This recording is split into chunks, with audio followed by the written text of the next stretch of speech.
As I have discussed in my previous videos, there is a severe problem in Somalia. The production that is produced in the country, according to the estimates, it's only half of the need of the country is currently produced in Somalia. The imports is getting much more greater than the production in Somalia itself. There are two ways to increase the production level in Somalia. One way is to increase the production per unit area. For example, if a farmer has 1 hectare of land, if he's only producing 1 ton per hectare, that production level can be doubled or tripled or quadrupled.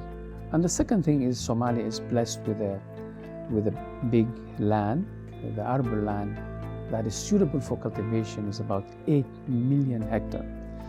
So the second way of producing or increasing the production is by just going into this vast land area in order to increase the production. Both of these ways, whether you want to increase the production per unit area or you want to increase the land area available for production, you require 3 things. Number 1, that farmers' practice should be improved. Number 2, it's very important to have a private sector coming in. And number 3, you need to have policy and regulations in place. As we all know, most of the Somali farmers, they use traditional system. The knowledge and technology that is currently available is not sufficient. So what do we need? We need farmers to use new technologies. And the small-scale farmers were not able to do this because they don't have the means and the capacity to invest.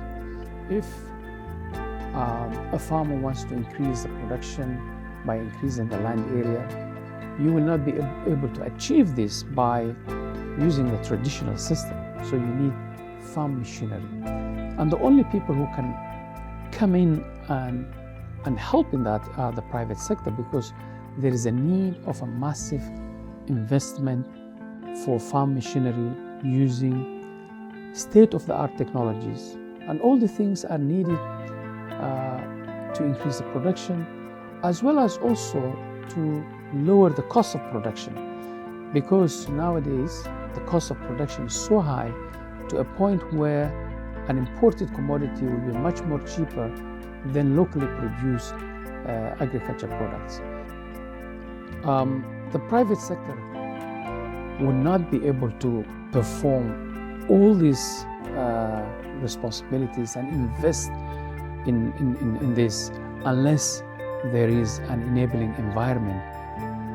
They would require some sort of protection, which mainly comes from the policies and regulations that will be in place.